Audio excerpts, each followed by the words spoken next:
j'attirerai son attention à ce sujet. Président, ma question s'adresse aux représentants du gouvernement au Sénat.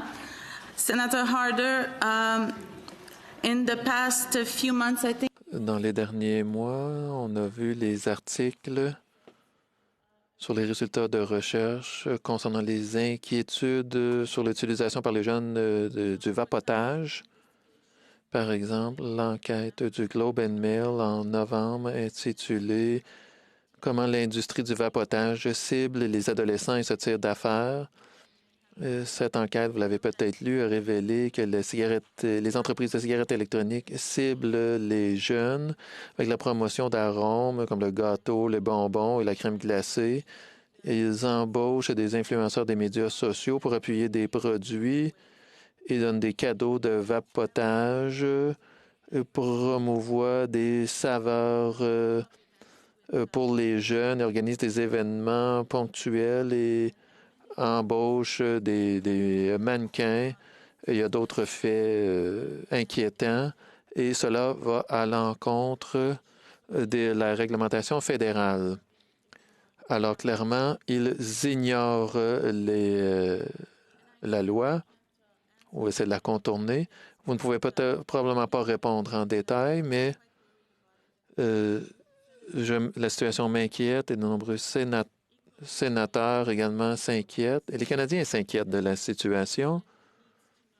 Et je pense que les Canadiens doivent savoir ce que le gouvernement fait pour combler ces lacunes réglementaires rapidement, parce que nous voulons tous éviter qu'il y ait une nouvelle génération de consommateurs de ces produits. Je remercie la sénatrice pour cette question. Je sais que la sénatrice et la sénatrice Seidman en particulier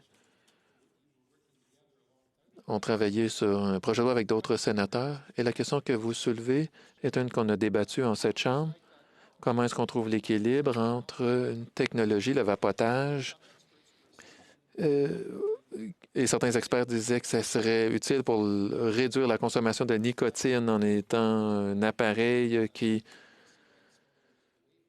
permettrait aux fumeurs de moins fumer de cigarettes, tout alors que ça pouvait aussi attirer les jeunes qui aiment ce genre d'expérience. Les experts ont donné des conseils et l'expérience nous a démontré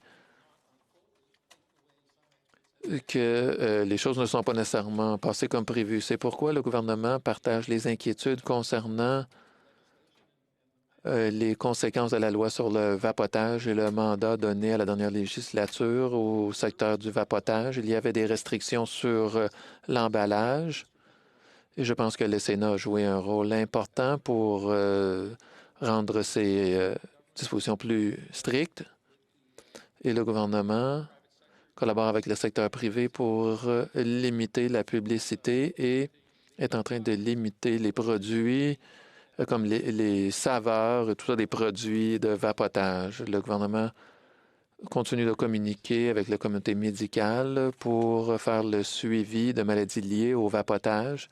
Je sais que le nouvel ministre de la Santé considère cet enjeu comme prioritaire pour son mandat et c'est l'intention du gouvernement d'aller de l'avant, tel que décrit.